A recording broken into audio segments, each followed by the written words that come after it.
All selling is change.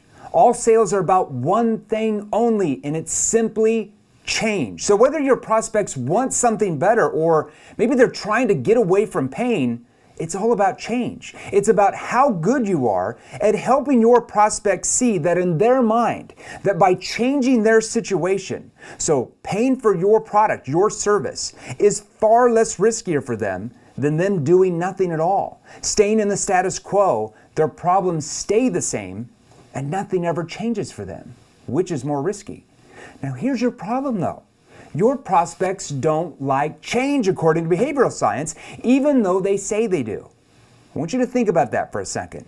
Selling is about change, but your prospects don't like change. Why? Because it makes human beings feel unsettled and uncomfortable, especially when it's initiated by pushy salespeople who are ready to pitch their products or services quickly in the conversation. Research shows that human beings do not like change much at all. And repeatedly, human behavior shows that we value tradition, something that's consistent and something that is even familiar to us, even if we don't like it that much, over something that is new or maybe that's unknown to us. Realize this, you're not selling the thing. You're selling your prospects the results of that thing. You're selling them the results of what your product or service will do for them and get them where they want to go. So today I'm going to go over 3 steps that's going to help you get your prospects to want to change and be able to sell to today's cautious, skeptical buyers. Step number 1 is you have to learn how to become a problem finder and problem solver, not a product pusher. Now I'm going to start here by asking you this question. If you're the business owner, why are you in business? If you're a salesperson, why are you in sales? What is the purpose of you being in business? Or what is the purpose of you being in sales? Now, a lot of times when I'm at an event training and I ask that question, most salespeople say something like this. Oh, I got into sales to make more money, or I wanted more flexibility with my schedule, or I want more freedom to do my own thing. And those are all great answers. I get it. But if you answer that way, then ask yourself, on whom is your answer more focused on? Was it focused on you or your potential customer? More than likely, your answers were focused on you and your own agenda. Here's the facts though. You're not in business or sales for you. You're only in sales and business for other people, right? You see, the purpose of you being in sales is to find and help other people solve their problems. It's that simple. So step number 1 is becoming a problem finder and problem solver, not a product pusher. Make sure you write that down. Do potential clients in your industry have problems? I want you to take a second and write down 2 problems that your prospects have. If you don't have time to write them down, think them in your head. Write them down, think them in your head. Okay, here's my question for each of you. Look at the 2 problems you wrote down or that came to your mind that your prospects have and ask yourself this question. Does your solution solve those problems? Now, what I think all of you are probably saying in your mind right now is, yeah, my prospects have problems. I have the solution. So here's my question. If your prospects have problems and your solution solves those, then why are they not buying from you? What's the missing link? Can I make a suggestion? The missing link is not your leads, it's not your mindset, it's not that you don't listen to enough personal development or journal enough, or you're not motivated enough, or you don't work hard enough. How many of you work your butt off? How many of you listen to personal development or read personal development books? Most of you do, but yet you're still not making what you want as a sales professional. It's what you are saying, or more importantly, not asking on your sales calls or sales interactions that is triggering your prospects to run the other way and not buy your solution. And if they don't buy, then what? You can't really solve their problems, right? So once you learn the right things to say, and especially you learn the right questions to ask, and you learn when and how to ask those questions, what becomes possible for you in sales? Well, you can make a ton more sales. You can double, you can triple, you can quadruple your income overnight.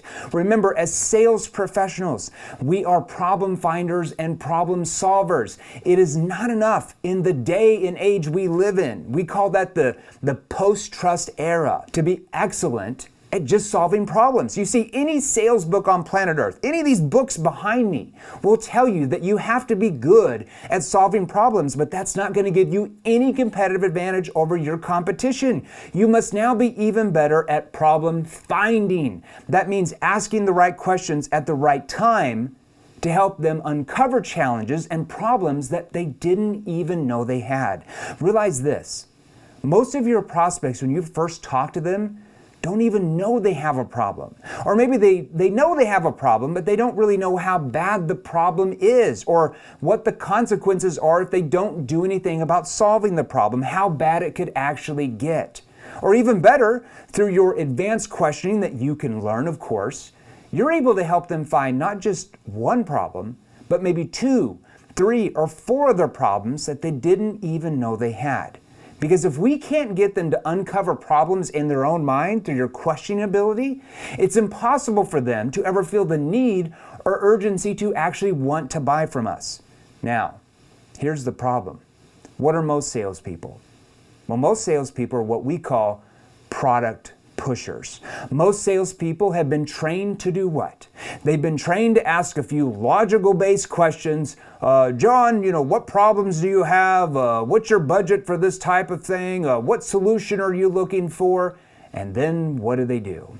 They go into their sales pitch, talking about the features and benefits of their services and how they have the best this and we have the best that and the best customer service, which, by the way, doesn't every salesperson say that? So it's like taking a bucket of mud, throwing it up against the wall, hoping and praying that something we say will trigger our prospects to magically want to buy from us. I call that hopium. It's like a drug that so many salespeople and entrepreneurs are on, where you hope and pray that something you say will just trigger them to want to buy from you. And it's such a hard and unpredictable way to make a living.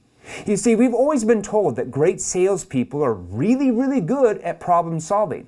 They can assess their prospects' needs and deliver the solution. And this ability to solve your prospects' problems, it does matter to your success. But today, when information is abundant and accessible rather than limited and hard to find, it actually matters a lot less. Because after all, think about this. If your prospect knows precisely what their problem is, whether they're hoping to buy a new computer or maybe they want to go on a really long cruise, they can make and find that information, make that decision without you. You see, the services of salespeople are far more valuable when your prospects are mistaken, they're confused, or maybe clueless about what their true and real problems are. And in those situations, the ability to persuade others hinges far less on problem solving and far more on problem finding. You see, a short time ago, buyers faced several challenges to solving their problems on their own. They had to rely on you. They had to rely on salespeople because the salesperson had the information that the buyer did not have access to. But today, with the power of the internet and especially social media, that information is at your buyer's fingertips. You know what I mean? So this technology has completely reshaped the sales process.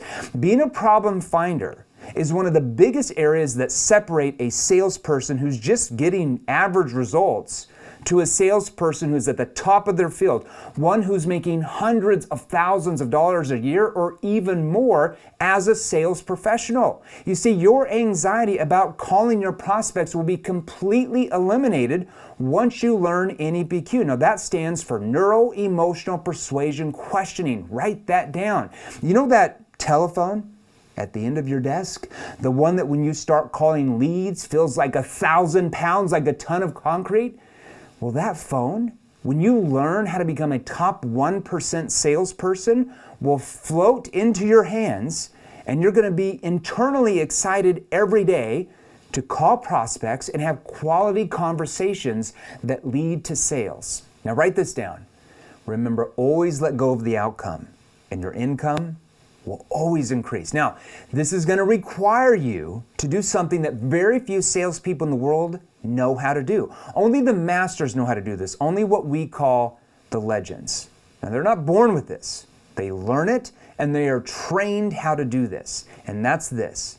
You have to learn how to detach yourself from the expectations of making the sale. Think about that. and instead focus on whether or not you can even help them. Focus on whether or not there's even a sale there.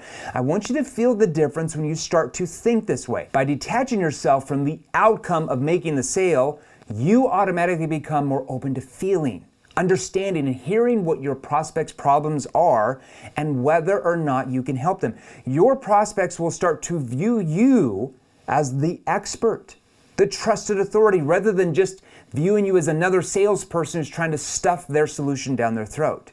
You see the difference in that? It's so much easier to sell when you learn how to get your prospects to pull you in and chase you down rather than you trying to push and then start having to chase them down.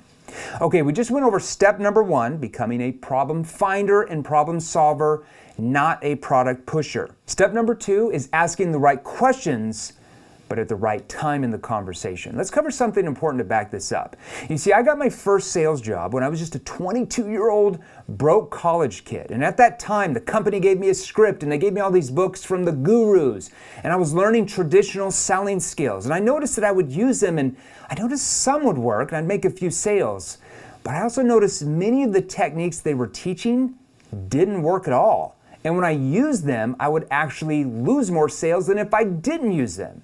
Now, at the same time, I was majoring in behavioral science and human psychology in college, and I was studying the brain and how human beings make decisions and how and why a human being, a person, is persuaded and or not persuaded to do something. Check this out.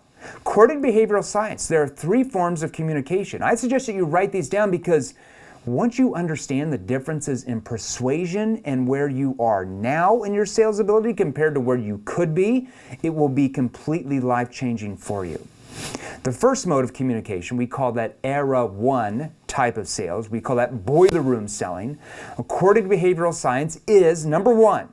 We are the least persuasive. So we're the least persuasive when we tell people things, or we attempt to dominate them, posture them, manipulate them, or push them into doing something we want them to do. Think boiler room selling, like Wolf on Wall Street type of selling. Hey, I've got a great opportunity for you. And then we talk about the features and benefits of what we can do. And then we push and we tell them why we're the best and why they need what we have and why they should go with us.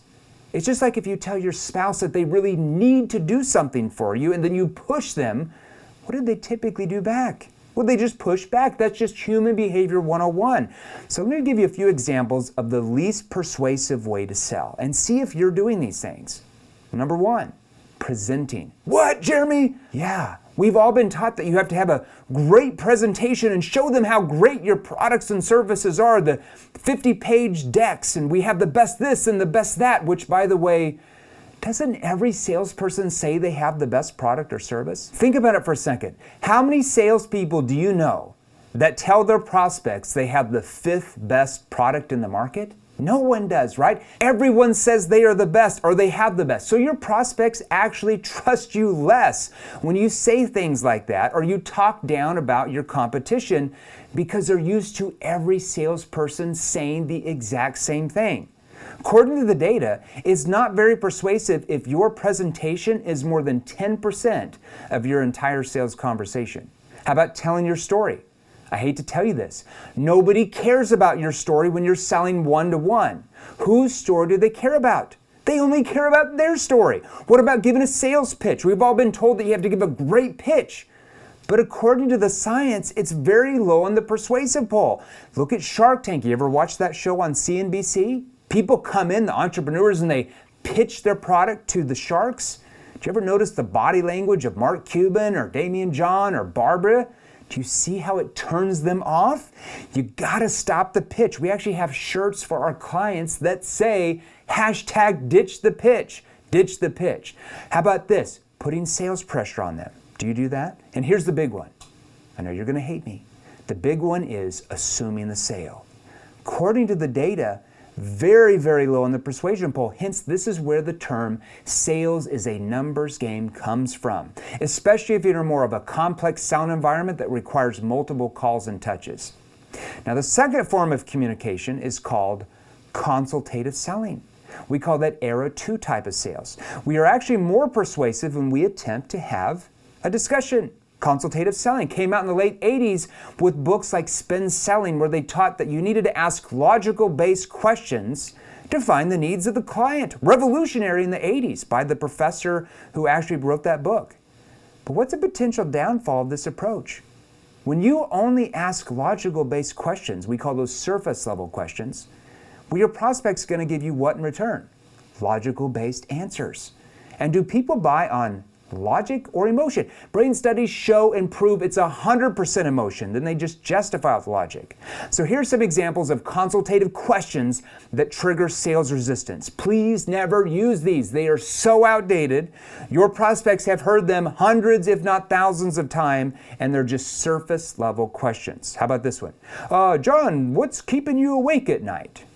Do you still ask that question? How about this one? Sally, can you tell me 2 problems that you're having the most? Do you use that? Or how about this? Who besides you would be involved in this decision? Boring. You can't ask it that way. You have to reword it. What about this? What are you looking for in a solution? Once again, surface level question. You have to learn how to go far deeper than that if you ever want to pull out any of their emotions and get them to persuade themselves and create massive urgency for them to do it now, not down the road. What about this? What sort of budget have you set aside? You can't ask surface level questions like that. Now, were you taught to ask those questions? I want you to throw them out the door if you want to make a ton of money as a sales professional. Now, once again, don't get me wrong, it's more persuasive than the first mode of telling your story, boiler room selling, putting sales pressure on them and trying to manipulate them and assume the sale. But you're still having to play the numbers game because very little emotion is brought out by asking only logical-based, surface-level questions. Now, the third mode of communication, what is called dialogue, is era 3 type of sales. Write this down. We are the most persuasive. So we're the most persuasive when we allow others to persuade themselves. Dialogue. When we ask what are called neuro-emotional persuasion questions. That stands for NEPQ. All right. How do we do that? How do we allow others to persuade themselves? That's the $1 million question. Do you just show up and give your prospects permission to persuade themselves? Hey, go ahead and persuade yourself. And by the way, make sure you write out the check for me. No, of course not. You have to learn specific skilled questions and also when, how, the delivery, how to ask them in a step-by-step structure that get your prospects to sell themselves rather than you trying to sell them. Now ask yourself this. Are you a 1, 2, or 3 era salesperson? Boiler room, consultative, or dialogue with NEPQ? And I want you to be honest with where you are now, not where you want to be. Because before you can change your situation, you first have to know how you got there in the first place, right? You don't know what you don't know. So here's a challenge with that. If you're still selling using boiler room selling techniques, consultative selling techniques that work against human behavior, that trigger sales resistance, but today's information age buyer, in their way of thinking, today's consumer does not want to be talked at and sold to and ask logical-based boring questions. They want to be asked, they want to have a human conversation, and more importantly, they want to be understood. Do you see the difference? Do you see the friction of why you're not able to sell as much as you really want to?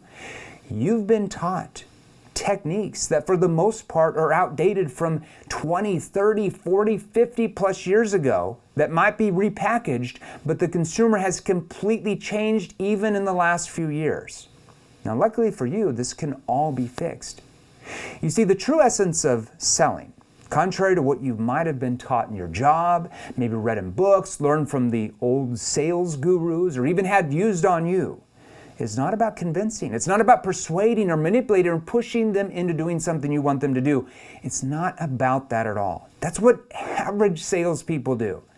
Selling is not adversarial. It's not you against the prospect trying to win them over so you can make money or commission. Get rid of the commission breath. Selling is collaborative. It's you working with your prospects, helping them find and solve their problems. So when I talk about using NEPQ questions, I'm not referring to questions that you've probably already learned that are designed to get people to say what you want them to say. Those are manipulative questions.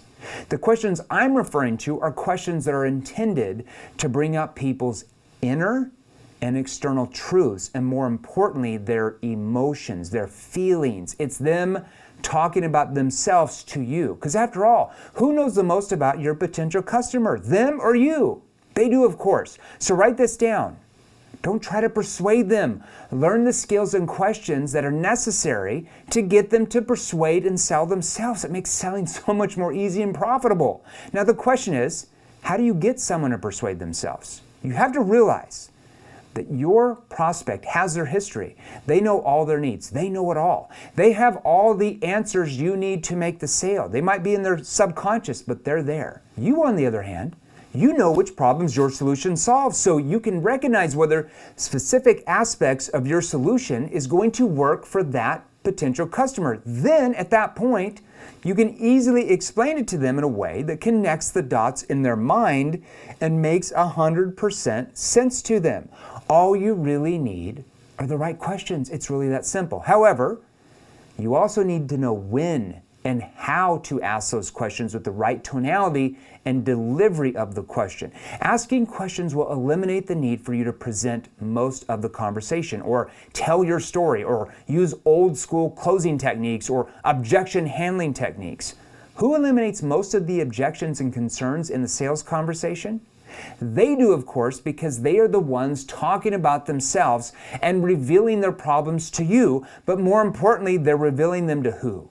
They're revealing their problems to themselves. Do you see the difference in that? It's in today's Era 3 environment. The sale is not made or lost at the end of the sale with closing techniques or objection handling skills. It's now made or lost from the beginning of the sales process. It actually starts at hello. Here's an example. Let's say someone called your office or even walked in the front door of your building, and they say something like this to you. Hi, my name is John. I'm with XYZ Company, and the reason why I came by was, or, hi, my name is Sally. I'm with XYZ Company, and the reason why I was calling you today was, click. You do it every time, don't you? What usually goes through your mind in the first 7 to 10 seconds when a salesperson calls like that? Salesperson, you're like, somebody's trying to sell me something. You automatically expect the salesperson to start their sales pitch. And then what do you usually do? You come up with excuses on how to get rid of them. So the sale's actually over at hello, isn't it? See the difference in that? You see, when you ask both logical questions and emotional under the surface questions, the answers your prospects give you will serve as a signpost to point you in the needed direction that you're going to need to make the sale. You're going to discover if they have a problem or problems, what's caused the problems, the root cause, and more importantly, how are the problems affecting them, even personally, even if you're talking to a CEO. So as you listen to their answers, the correct features of your solution is going to be matched up to what they told you they're looking for. And in their eyes, you are now becoming someone who cares about them and what they're actually looking for. You're not just trying to sell them something. They start to view you as the expert, the authority, the trusted authority, rather than how they view all the other salespeople selling them something every day as the dreaded salesperson that they try to get rid of. You see the difference in that? Now, I'll give you a few examples of some of those questions here in the third stage and in other trainings as well, NEPQ questions and how that structure works if you want. Okay, so we just went over step number 2, asking the right questions, but at the right time of the conversation. Step number 3 is eliminating sales pressure. This is extremely important if you want to go from where you are now to becoming a top 1% salesperson in your company and industry, the one who gets all the recognition and makes all the money. It's all about neutralizing the hidden sales pressure that's in your sales conversations you're having with your prospects. Realize this. Within the first 7 to 12 seconds of every sales call or any sales interaction you were on, your prospects are subconsciously picking up on your verbal and nonverbal cues from your tonality, your body language, and what you are saying and or asking that triggers their brain to react in one of two ways. First way is if you come across aggressive, if you come across needy and attached, and you don't know the right questions to ask, it triggers their brain to go into what we call fight or flight mode, where they try to get rid of you fast, and they say things like, oh, I'm just too busy, can you call me back later? We're good, we don't need it. We already have that. We don't have any money for that. Can you call me back a week, a month, a year later? Does that ever happen to you? You know it does. Now, the second way is if you come across more neutral, more calm, relaxed, detached, especially detached, and you know the right questions to ask, it triggers their brain to become curious enough where they feel like they want to engage with you. They want to open up to you because they feel like you have something that might be important to them. Remember, you need to focus on whether or not there's even a sale to be made, whether or not they have problems, and whether or not you can actually help them. When you detach yourself from the expectations of making a sale, you automatically take the pressure out of that conversation, and it allows your prospect to feel comfortable enough to open up to you, to want to engage with you and tell you the truth about their needs in order to move forward with your solution. Now, when the language you use in your sales conversation is not trust-based, you immediately trigger sales pressure quickly that leads to sales resistance, and the guard comes up extremely fast. Now imagine, how would selling be for you if your prospects didn't feel any of that sales pressure, which triggers them to throw out resistance and objections all the time at you? If you learned how to disarm them, even from the first 10 seconds of your sales calls, how would selling be different for you than it is now? I'm going to give you a few examples on how you can avoid creating pressure for your prospects, because you know, if they feel pressure from you, even from the beginning of a call or a meeting, what do? They shut down quickly. They don't open up to you when you ask them questions. Remember, selling is not supposed to be adversarial. It's not you against them trying to win them over to make a commission. It's collaborative. It's you helping the prospect find and solve problems if you want to be at the top in sales. So let's start with this example, one that I know that you probably get quite a bit. How do you react to the question, I called it an objection, when the prospect says early in the conversation, well, why should we go with you? We already have a company, why should we go with you? How do you remove sales pressure from your response? Let's do this. I'm going to give you a role play here. The prospect says, well, why should we go with your company? We already use XYZ company. Why should we even go with you? And here's what they're doing. They're waiting for you to give them your sales pitch so they can pick you apart, throw out objections, and try to get rid of you. What is the typical response to this? Like, what would most salespeople say to that? What would you actually say? Most salespeople usually respond with something like this. Now, in this example, let's say that you sold some type of life insurance. Just to give you an example, most salespeople would say something like this. If they said, well, why should we go with you? We already have this company.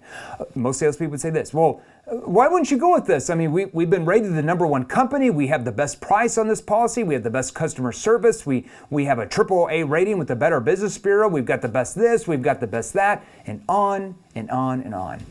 Can you see how most salespeople just list the benefits and features of their solution, hoping and praying that something they say is just going to stick and the prospect's just going to say, okay? Don't do that. Take control. Instead of trying to tell them why they should go with you, find out why they even asked you that question in the first place. In other words, what's behind the question? Now, in this example, here's a salesperson who uses what we call the new model of selling. Here's what you should ask. Let's test the difference. Let's play a game. I want to show you how powerful you can be. In this example, let's say you sold life insurance again. Now, I want you to take a deep breath. I want you to close your eyes.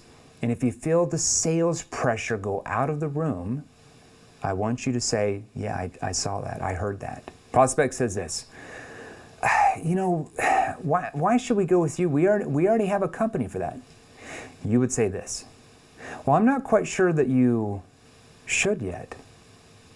We'd have to know a little bit more about what you have now in XYZ area just to see if we could even help you in the first place. For example, and then you're going to ask a few what are called situation questions to find out what their present situation actually is.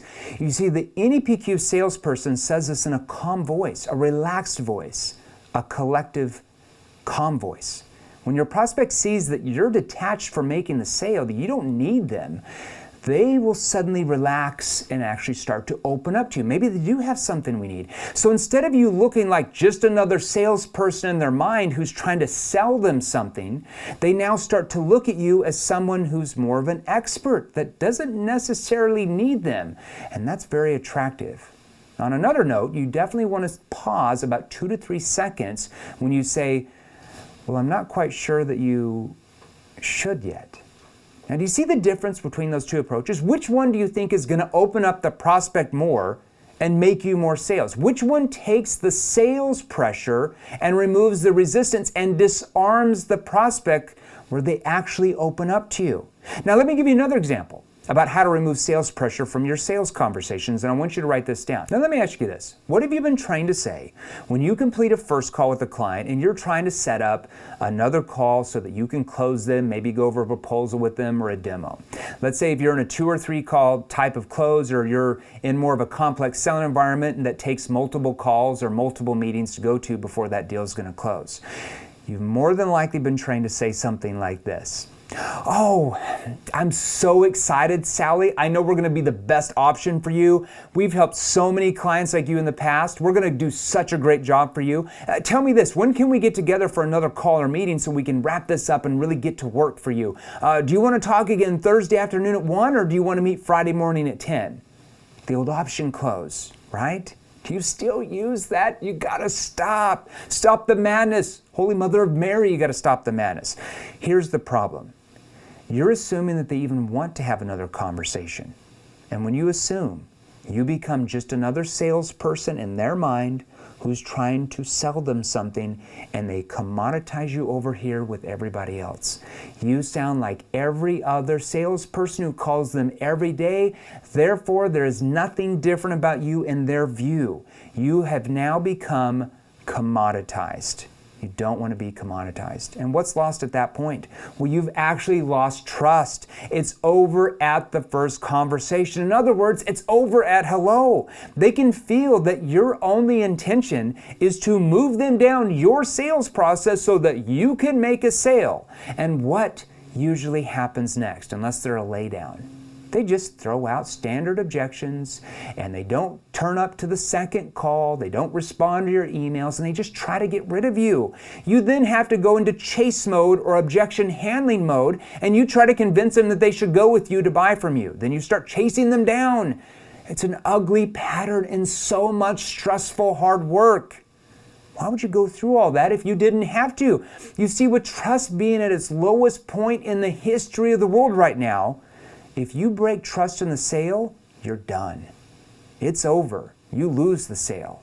Now, let me make myself crystal clear. I don't mean that you shouldn't get the sale. In my 16-year sales career, in 4 completely different industries, I averaged multiple 7 figures a year as a W-2 or 1099 sales rep. I made $33 million, a bit over $33 million in commissions, straight commissions, during my 16-year sales career. Do you think I was out to get the sale? You're damn right I was. But I kept that to myself, and I focused on helping my prospects find problems they didn't think they had and help them solve those problems. And when you do that, you get paid a lot of money for that. Now, what I do mean is to keep your agenda to yourself. Focus on them and solving their problems, which means you get the sale. Keep your agenda to yourself. Do not communicate that to them or you are dead in the water. You have to get rid of your commission breath. Now, let's go back to that same scenario, but I'm going to focus now on the end of the call. So let's focus right now, right on the end. John, yeah, I enjoyed the conversation. That helps me know more details about what's going on. Would it be appropriate for us to have a second call and kind of go over X, Y, Z to see if that would fit into what you and the board might be looking for? How about this? Sally, does it make sense for us to have another call to see if what we're doing would fit into what you guys might be after? Or how about this? Let's say if it's a more complex sound environment with multiple decision makers that have to be involved in that sale. You could say something like this. Would it make sense for us to set up a demo And then after the demo, go through the proposal with you and your business partner on some of these challenges that you had mentioned you guys are having, and then how we would be able to possibly solve those like we do for other clients to really get you guys where you're wanting to go. Would that help you? Now, how do you think your prospects are going to respond to that? Nope, it would not be appropriate to set up another call to see if we could be helped. Of course they're not. Of course they're going to be open. Why are they open to setting up another call with you? Because you asked their permission and you didn't assume that they even want to do another meeting or call with you. You simply asked if it would be appropriate, if it made sense to have another call to see if what you're doing could get them where they're wanting to go. How much sales pressure are in those questions? 0. So do you know what happens next? Your potential customer will instantly differentiate you in their mind from every other salesperson offering them a similar solution. This is what happens when you're not trying to pressure them, when you understand the right questions to ask and how to ask them. They will be shocked because no other salesperson has ever made them feel that way. You, the salesperson, are actually open to the truth of what they think, of the truth of what they have to say. Your prospect will respond with a truthful answer as opposed to using a standard response to try to get rid of you or booking an appointment and then they don't actually show up. What you're doing here is you're humanizing the sales conversation early in the conversation, middle of the conversation, and at the end of the conversation. You're continually disarming the prospect where they still want to move forward. They feel that you're truly authentic about your intentions to see if you can help. This is how you create trust and in their mind cause them to view you much differently than any of your competitors. You will start to hear your prospects say things like, so what's the next step, or how do we get started with you so we can move this forward? They're going to be the ones to start to move that forward rather than you pressuring them, having to chase them down to move them forward. They're going to chase you down.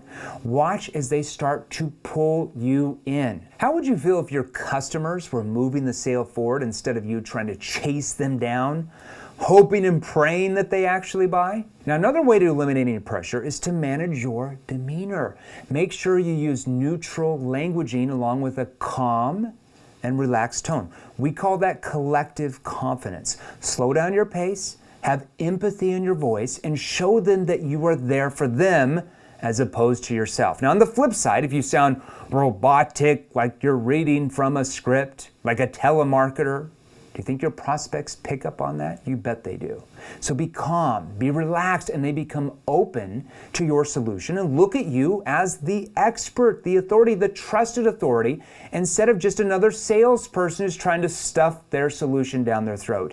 No sales pressure equals far more sales, far more money for you and the company you represent. Now, we have covered a lot of ground. You've learned the 3 steps to getting your prospects to want to change, to be open, and how to sell to today's cautious, skeptical buyer. Now, at this point, you have 2 choices you can make here. You can do nothing at all. You can say, oh my gosh, Jeremy, that was a really good training. I really appreciate it, but I just don't know. I don't have any time. I don't have any extra money to learn advanced skills so I can sell more. I'll just have to figure something else out. I don't know what to do. I'll just keep winging it. I'll keep hoping and praying that somehow it's going to work out for me. I'll keep taking the hopium drug. But what's the problem with that, though? The problem is if you keep selling the exact way you are now, you keep saying the same things you are now on every single sales call, you keep asking the same surface level questions that you are now, what type of results will you keep getting? You're right. You get the exact same results you have now, and nothing can ever change for you. Just like this guy named Brian Cohen, I still remember this. He came up to me at the end of an event. He didn't have any time to learn how to sell more. He didn't have any money, he said. He said, I got to go out and make a few sales before I can invest to learn how to sell more. Sounds kind of crazy, right? You know what happened? He showed up to another event I was speaking at a little over 3 months later. And do you think anything was different for him? Nope. He was still broke 3 months later. Nothing had changed. Why? Because he still did not have the right skills that work with human behavior that would allow him to sell more. Who does not want to be like Brian Cohen and be broke? Hashtag don't be like Brian.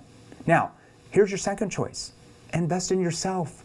Learn the right skills to double what you're doing now, to triple your income from where you are now. Remember, is training something you did, or is training something you do if you want to make a ton of money as a sales professional? And that's what Brian Cohen did. That's what he decided to do. He then invested in the training platform, and this is what happened in the first 2 weeks. He said this, quote, "I made an extra $3,000 in income in the last 2 weeks. Those would have been lost sales using the old model of selling. I'm tracking to more than double my earnings just this month." Did you read that? He wouldn't have made that extra $3K in commissions that week without learning those skills. He would have lost it over and over. He would have lost those sales every single week, week after week after week. He went from making around $45,000 a year to over $185,000 the next year. Do you think his life changed a bit? Now, the next year, he was promoted to the vice president of sales. And recently, he just left that company and he started his own business consulting firm, and he's on track to make over $350,000 in profit just this year. What would have happened to Brian if he kept winging it like he was in the past? If he kept telling himself that he had to make a few sales before he could invest the time and money? Who wants to be this version of Brian Cohen? Learn the right skills, crush it in sales, and then get promoted. If this is you, then you do well to choose the second option, which is this. Me and you, us, we do this together. As of right now, me shooting this video from you, we have, write this down, 4,127 testimonials. 4,127 from people just like you in the last 28 months alone who are now making their first 10,000 monthly commissions, 20,000 monthly commissions, 30, 40, 50,000 monthly commissions. And it doesn't matter the industry they are in. We are training hundreds of different industries at this point. Just like Sherkant Road, one of our clients, when he said, I closed out quarter two, already made $314,600 in commissions. That's in his first 6 months of the year. He's on pace to make a bit over $600,000 in commissions just this year. Are you paying attention yet? Do you want those same type of results with what you sell?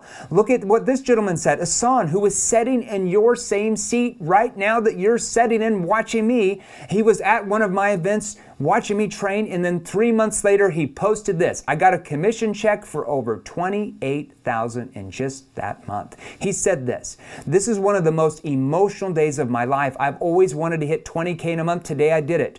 What you are teaching is changing my life, giving me so much hope and fulfilling my financial dreams. Why is that?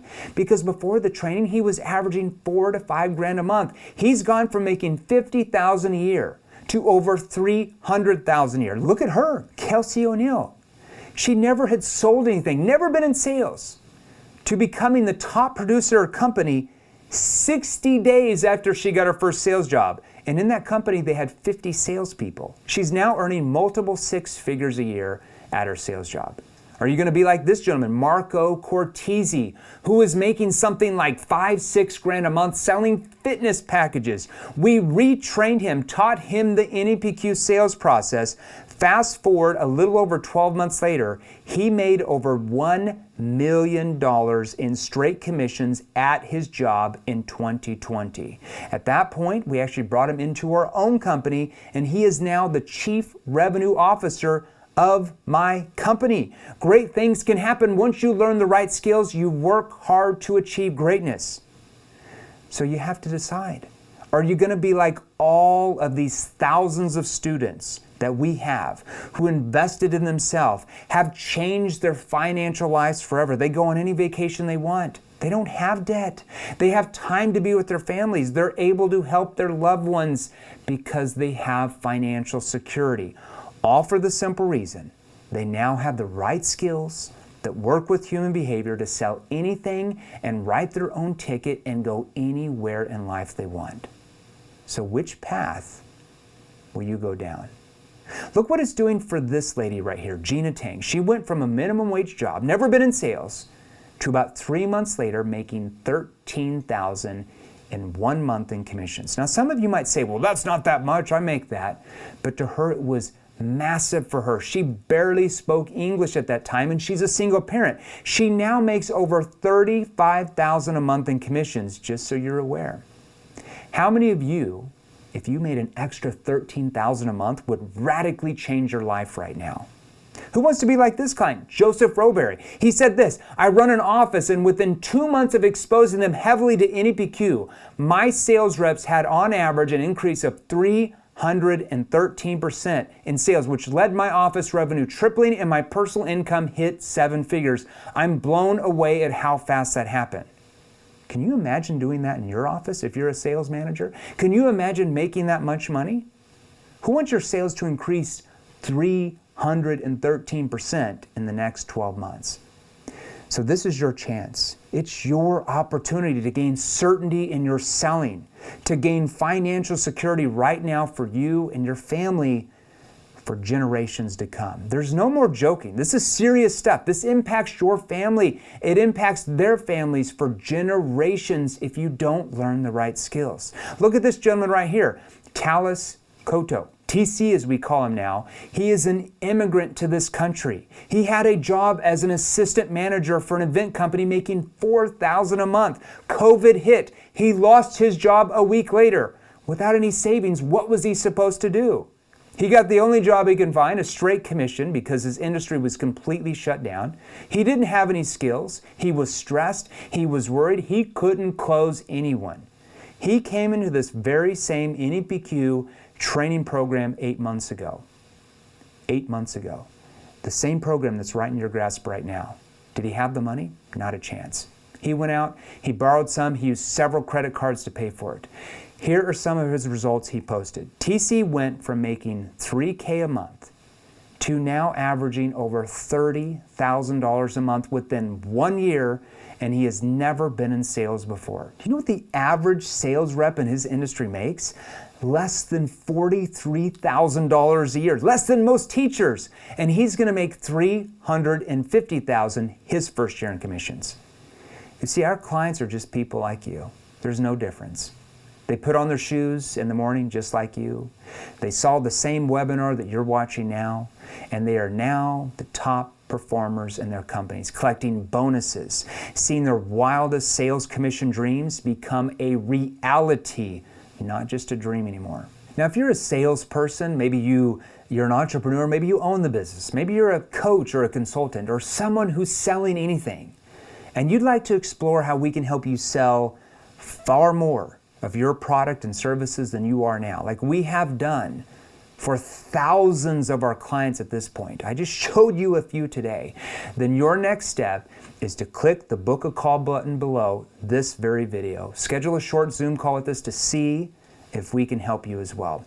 We have over 20 different training programs at this time. It all depends on the industry you're in, what type of commissions you're at now, and especially what type of commissions you really want to make. Now, once our team member knows those details from you, they can suggest which of our training programs is going to help you sell the most, the quickest, so you can start making more money now. And more importantly, help your prospects solve their problems and get them where they want to be. So go ahead, click the book a call button below this video, schedule with us, and we will see you on the other side. Thanks for watching this webinar. Stay out of trouble. We'll see you soon.